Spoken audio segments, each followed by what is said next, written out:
Magandang gabi po sa inyong lahat. Kamusta po? Kamusta po yung maghapon niyo? Um, Tatapos na naman po ang ating araw. Marami po tayong mga alalahanin.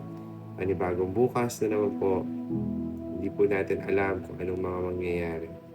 Pero katulad po nung pangako ng Panginoon na nagpapaalala sa atin na laging may bagong umaga pagdating po sa kanyang pagmamahal at pag-ibig sa atin. Kaya bago po tayo magsimula, tayo po yung manalangin, no? Panginoon, salamat po sa gabing ito. Salamat po. Dahil alam po namin sa maghapon sinamahan niyo kami. Marahil may mga ipinanalo kami or may mga ipinanalo kami, pero may mga bagay po talaga na hindi namin kontrolado. Na hindi po namin kaya kontrolin. Alam po namin na anandalian lang naman ang mga problemang ito, pero kailangan po talaga namin sa lahat ng oras ay kayo. Kaya ngayong gabi, gamitin niyo po itong verse na pag-aaralan namin bilang paalaala na kayo po ay tapat at mahal po kami. Kaya maraming salamat, Panginoon, sa pangalan ni Jesus. Amen. Amen, no? Magandang gabi po ulit sa inyo lahat. Dahil yung iba po sa inyo, inaantok na, pagod na. Pero napakaganda po ng paalala po talaga ng Salmo chapter 30 verse 5. Hayaan niyo pong basahin ko po ulit sa inyo. Sabi po dito, dahil ang kanyang galit ay hindi nagtatagal, ngunit ang kanyang kabutihan ay magpakailanman. Maaaring ang gabi ay may pagluha, pero pagsapit ng umaga ay may ligaya. No? Magpakailanman, hindi nagtatagal ang galit ng Panginoon. No? Kapag natapos po natin ang araw natin, may mga pagkakataon po talaga na may dala pa rin po tayong bigat ng mga pangyayari. Ang gabi ay tila tahimik pero puno ng mga tanong at luha. Ngunit yun po yung kagandahan na sinabi po ng Salmo chapter 30 verse 5. Ang nagsasabi na may ligaya po sa bagong umaga o kinabukasan. No? Ang gabi po ay panahon upang pagnilayan po natin. No?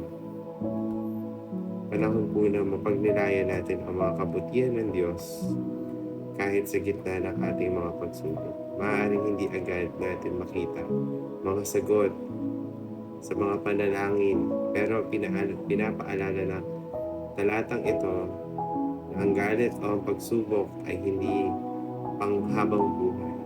Ang Diyos ay palaging nariyan upang magdala ng liwanag sa ating kadiliman. Ang gabi ay pagkakataon upang ipahinga ang ating mga puso sa Kanyang mga kamay na maghintay ng panibagong liwanag. Minsan po, lagi po tayong nagmamadali sa mga kasagutan. Hindi po kasi natin, alam niyo po, siguro ganun po talaga ang nature ng isang tao. Hindi po siya sigurado sa pwedeng mangyari sa kinabukasan. Laging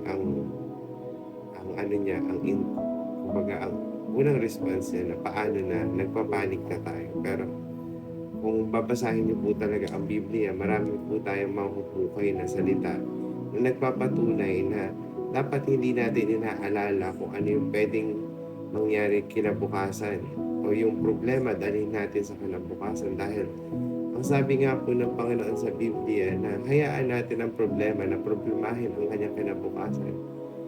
Diba? Ipagkatiwala po natin sa Panginoon lahat ng bagay. O imbis po na paglaruin natin o hayaan natin na gambalain tayo ng problema, mas maganda pang ituon natin ang mga puso natin sa mga pangako ng Panginoon upang mas alam niyo po yun, mas maginhawa po ang buhay natin. No? Okay? May tanong po ngayong gabi, paano makakapagpahinga na may pagtitiwala na siya ang magdadala ng liwanag bukas? Sinagot ko na po yun. Hanapin niyo na lang po ulit. Konklusyon,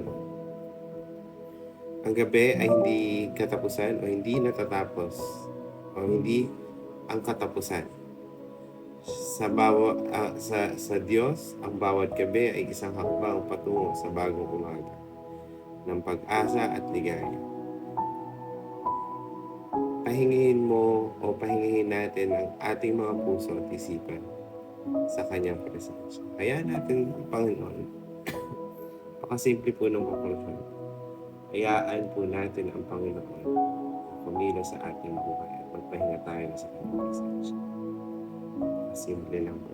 Huwag po natin hayaan na lamunin tayo ng alalahanin, problema, kung ano-ano pa.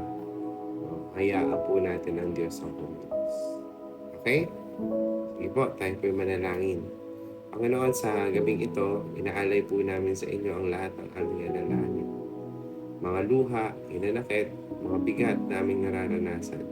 Sabi niyo nga sa inyong salita na lumapit kaming lahat ng nabibigatan at nahihirapan at bibigyan niyo po kami ng kapahinga. Kaya salamat, Panginoon, na ikaw ang nagbibigay ng pag-asa at lakas sa amin. Tulungan niyo po kami magpahinga na may kapayapaan at pagtitiwala sa liwanag na iyong ipagkakaloob sa kinabukasan. Panginoon, tulungan niyo po kami kumapit at talagang manalig at talagang sumandal po sa inyo, Panginoon, sa lahat ng oras. Dahil alam po namin na hindi po namin kakayanin ang mga pagsubok ng bawat araw kung wala po kayo sa buhay natin. Panginoon, tulungan niyo po kami na mas mahalin pa po ang inyong salita, mahalin pa po ang inyong mga pangako, at mas mahalin po kayo sa aming buhay. Maraming salamat, Lord, sa pangalan ni Jesus. Amen. Amen. Maraming salamat po.